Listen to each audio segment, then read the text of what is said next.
Hello friends, welcome back. So today we will be discussing about another interesting topic, change management.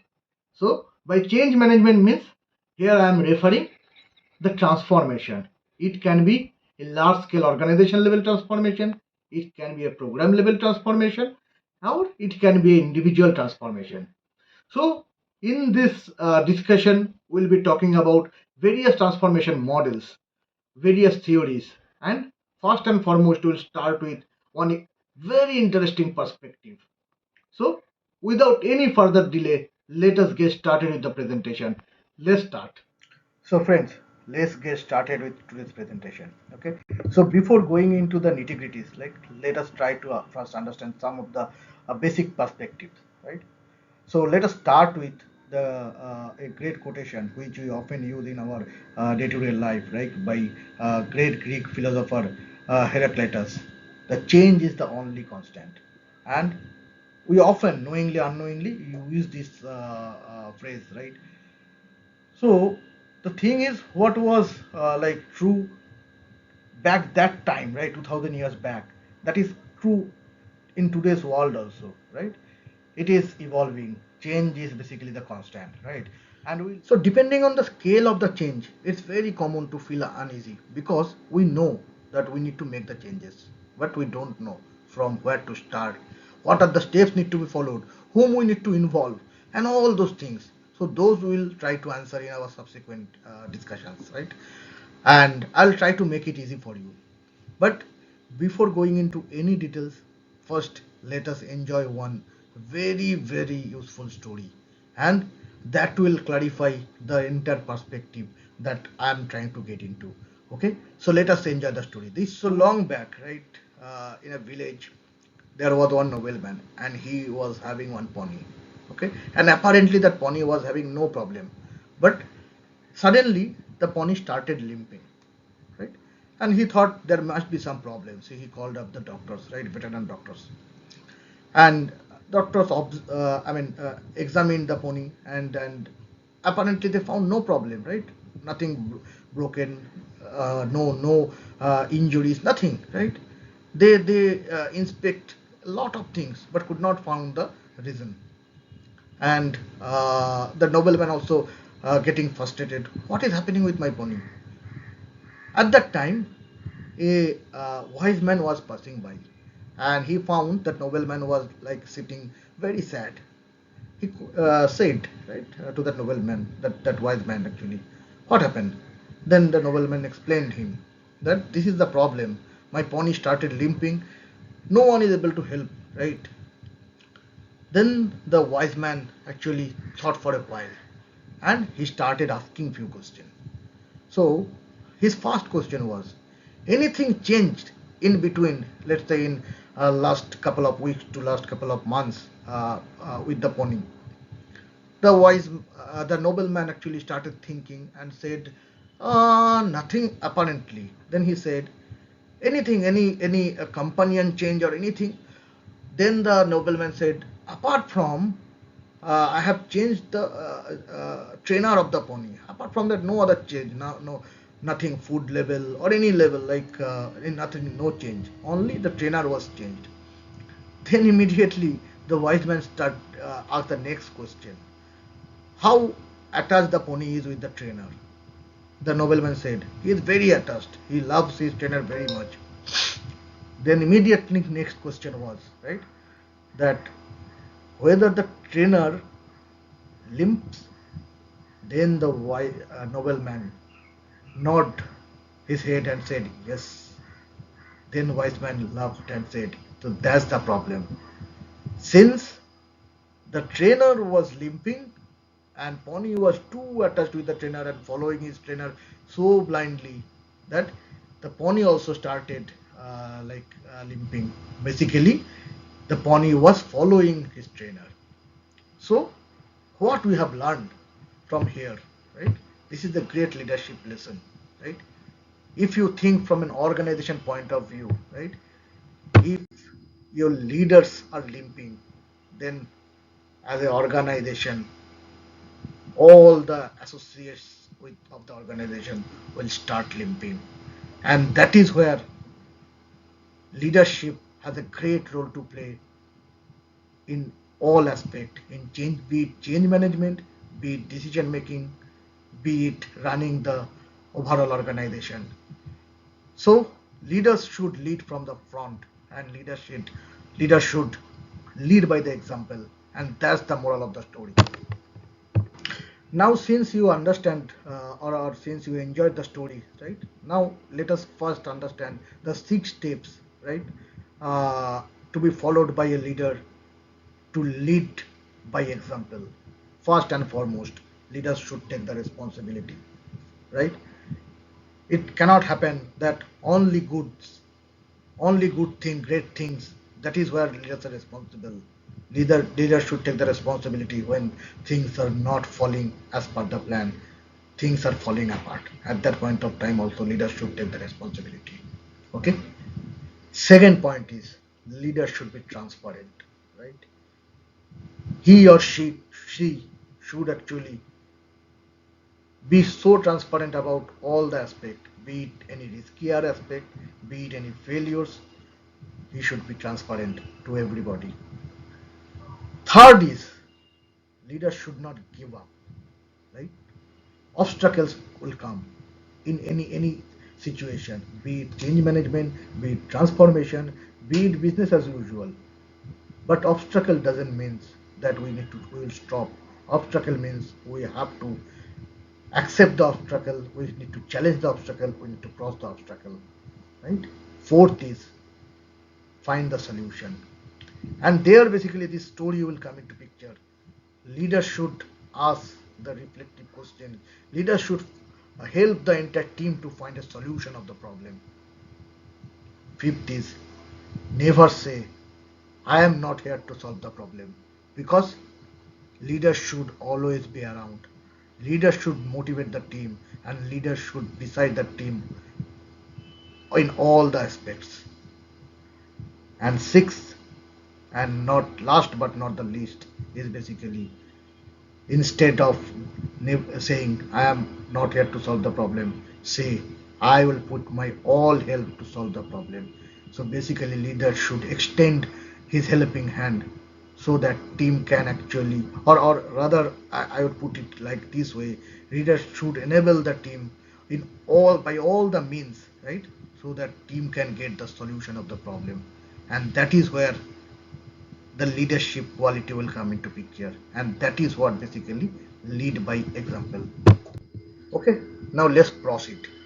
So before getting into the change management, right? So there are several models, right, of a change management or transformation management. So before getting into that, let us first try to understand the 3M, right, to begin with the changes. So let us try to understand what are those 3M stands for, right? So first aim is basically maintain a high adaptive style. What does that mean? Adaptability, right? Flexibility to learn from mistakes and proceed. Adaptation means basically learning from the mistakes, right? In our previous session, we said, no, like you need to basically inspect and adapt. That is not only true for the agile or pro scrum. It is true for all the aspects.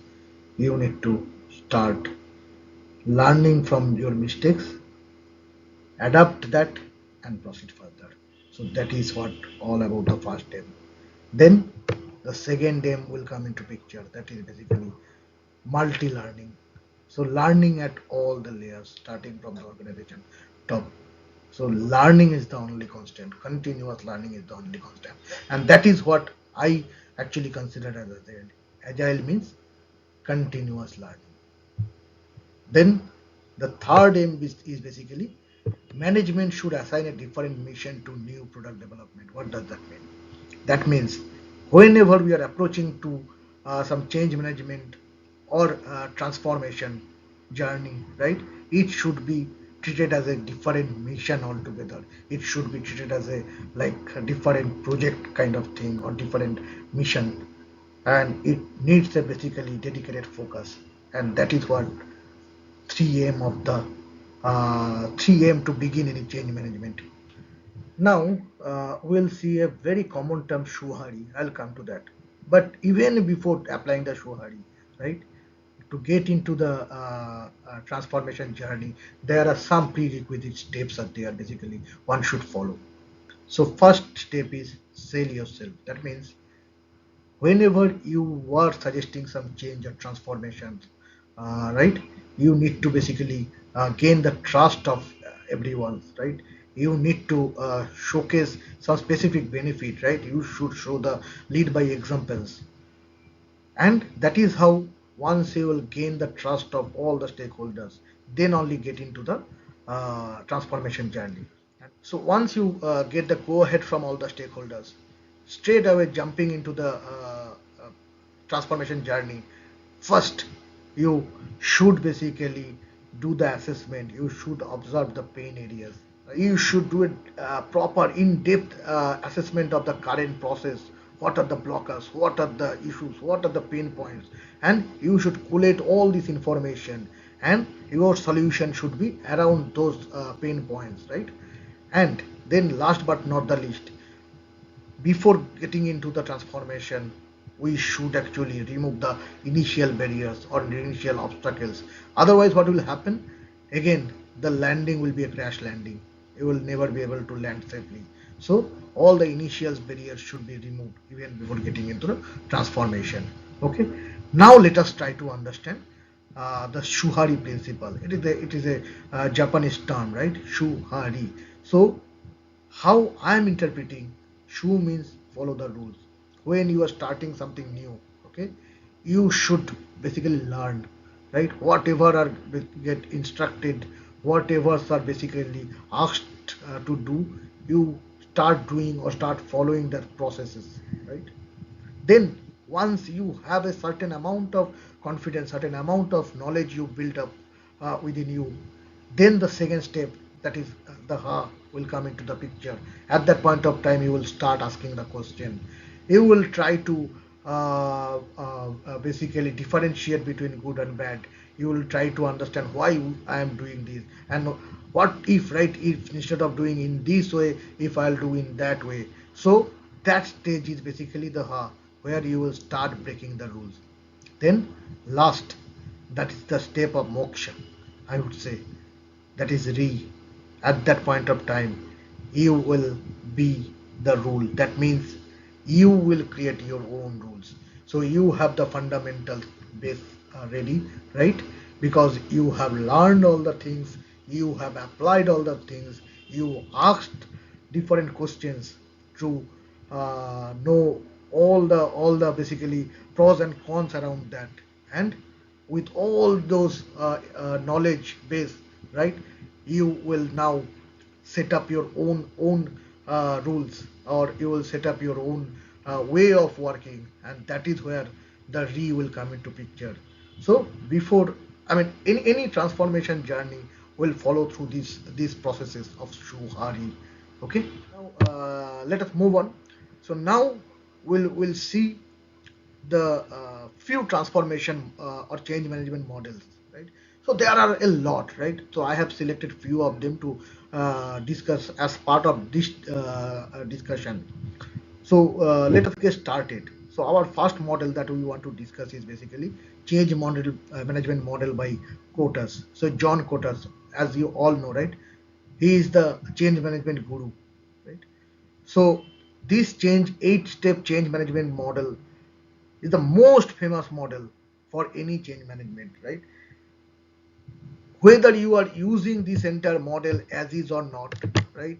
This, in all these 8 steps, you are using as is or not, but some way or others, you need to keep in your mind all the principle of these 8 steps, and then only you can actually modify that and get best utilization out of it.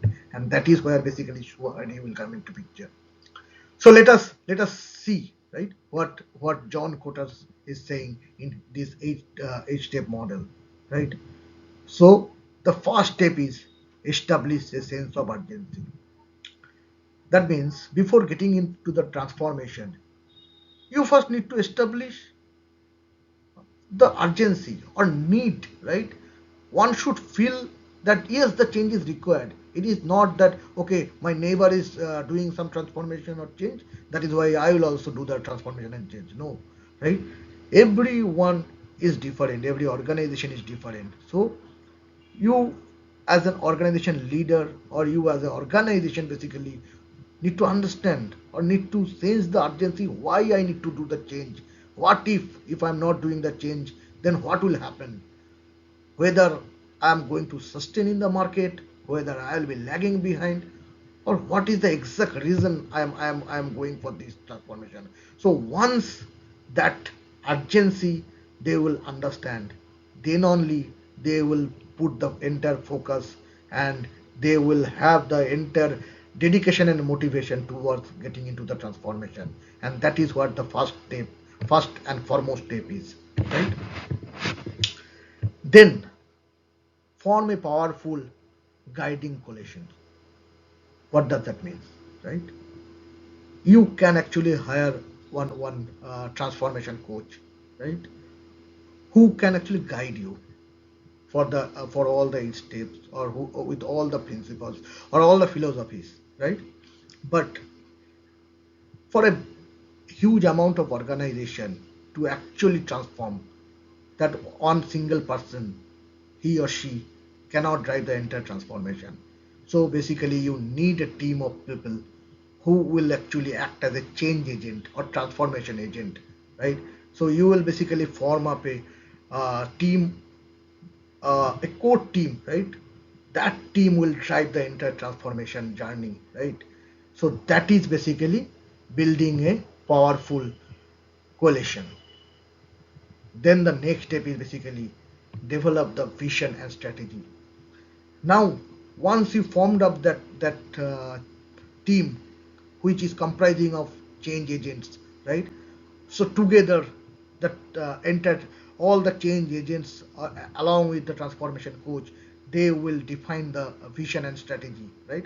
So let me give you an example, right? I work for a transformation program, right, where actually from a kind of 2000 people of 2000 people organization, right, we transform from a waterfall to agile, right? So our vision and strategy wise, instead of going big bang, right, we first analyze, or basically did the assessment, right, what is the current state. Then we defined a path for next 60 days, then next 90 days. So basically small target and vision we set, and we have strategized around those visions to achieve that state. So that is how basically any transformation journey need to set up some vision, and I would always suggest that that vision should be achievable, right? And that is how you basically set up the vision and the strategy. So that is a different discussion altogether. Probably I'll try to cover it in a different lecture. So your vision should be, or your goal should be the smart, right? Smart goal which you can achieve. So that is not part of this discussion. I'll definitely try to cover in some other discussion. But that is where basically you define the vision, and you are defining your strategy around achieving that vision. Once the vision is defined and strategized, then the responsibility of that particular core team, or change agent team, to communicate the vision to entire organization, to all the associates of that organization, and make them aligned with the vision. If they are not, if the entire organization is not aligned with the vision, then it is next to impossible to get the best benefit out of it, right? So whatever as a change agent you are envisioning, entire organization should also envision that same. Then only you can actually make them enable, make them powerful to achieve that vision. Now immediately, like when you will get into, once the vision is basically communicated back to all the associates, you are halfway through. So now it is time to start the transformation journey. And First and foremost, there will be some initial hiccups and obstacles, right? So the responsibility of this uh, core team or change agents to remove the obstacles, right? Be it any kind of obstacles, right?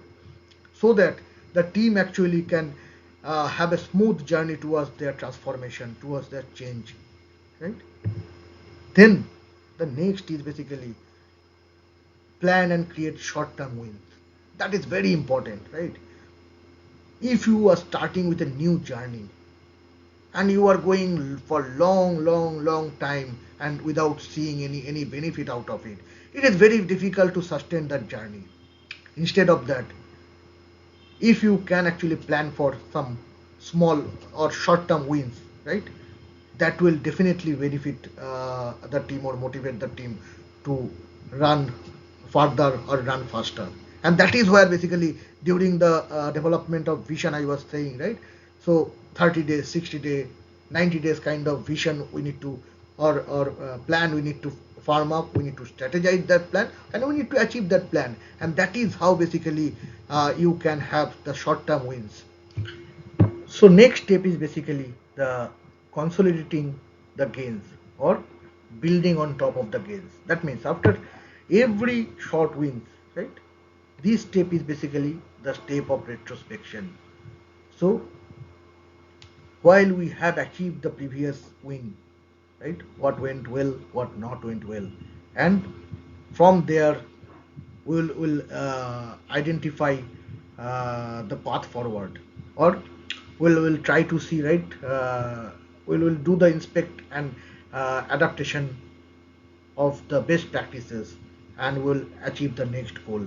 And that is how on top of the wins we'll try to achieve the next win. And that is what we are saying, consolidate the gains or change on top of the change, right?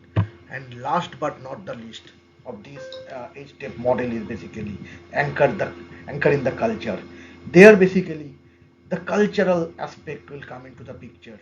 So whenever you are aiming for any transformation, so that is a mindset change is required, a cultural shift or cultural change is required. And once we have in the journey, right, we have achieved few wins and we have done the like inspect and adaptation of a few wins.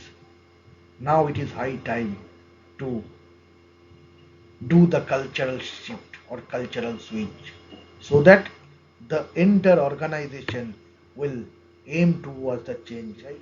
And the entire organization should feel that yes, this is what we should aim for, this is where we should actually work towards, right?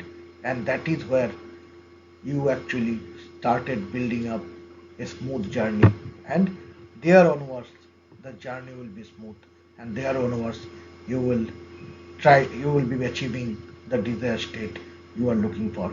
And that is what Kotter's 8 step model is. In case of any questions, right, you can write in the comment box. I'll try to answer as much as possible. So let us move forward. There are, apart from Kotter's 8 step model, there are few others model also there, which basically one can utilize during the change management. But so whatever the model we will follow, right? We'll see some of the models in our subsequent slides, right? But whatever the model you will follow, right? The base is same, right? It will not be much different, right? First and foremost thing is you need to understand what is the reason of your change, right? As I mentioned, just because your neighbors are doing the change, I am also doing the change. That cannot happen. You have to have a proper vision or proper urgency in your mind. Then once you understand, yes, because of this I am doing the change. For an example, right, the transformation I spoke about, that I did, customer, why they wanted to have that change, right? Because of two reasons. One is they are not able to, since it was in a kind of waterfallish, when they are starting the project and when they are actually delivering the project. There is a big gap in between these two phases, and once they are actually launching the product, at that point of time the product is not having much relevance in the market, right? So customer wanted to have a like quick win to the market, right? Or they wanted to ship faster in market. So that is their own one vision. And second is basically they wanted to improve the quality on the go. So with these two vision, and they were struggling with the previous model, and because of these two reasons they wanted to go for the transformation journey. I'm not saying that these can be the only reasons, there can be various other reasons, but what all I'm trying to say here is you have to have some sense of urgency or some dying need for doing the transformation. Then only you can actually jump into the transformation. Then all the subsequent steps some way or others will come into the picture in other models also, right? For example, after understanding the urgency, we need to do the assessment of the current state, right? From there we need to strategize our vision, we need to clear up the obstacles, and we need to get going. So let us see, right, what other models are saying. This is now, as I mentioned, right? I'll be talking about the other models. Let us try to understand another model, adkar.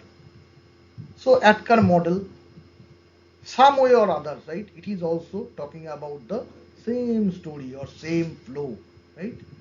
So first, A stand for awareness. So before getting what adkar model is saying, before getting into the transformation journey, right? In one of my previous slide, right, I said, right, sell yourself.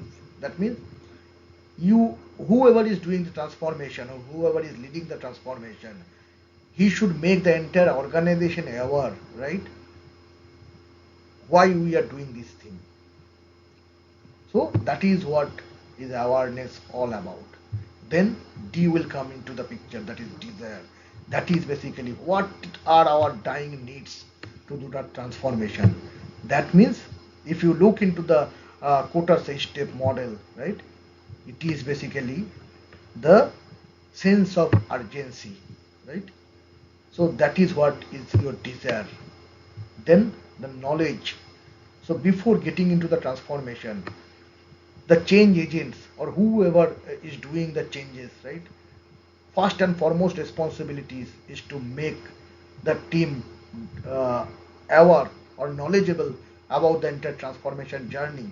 What are the expectations from the team, right? Otherwise it cannot be a safe landing. Then the next step is basically the ability. Before getting into the transformation, the change agents should do the assessment of the current state and need to understand the ability of the team, need to understand the pitfalls, need to understand the road blockers, and accordingly do the course correction to move forward. And last but not the least is basically reinforcement, and that is where basically balls will get rolling. Okay. Now let us see another interesting model like Lewis change model. It is a small one. I mean small one in the sense there are not major multiple steps involved in it. In three, it is a three-step model, right? But in this three-step model itself, this entire story are told, right? Unfreeze. That means basically here we are talking about preparing for the desired change. So same thing. You need to basically make the people aware. You need to understand the dying need of the organization for the changes, right? Then you start implementing the change, right? Implementing the desired change.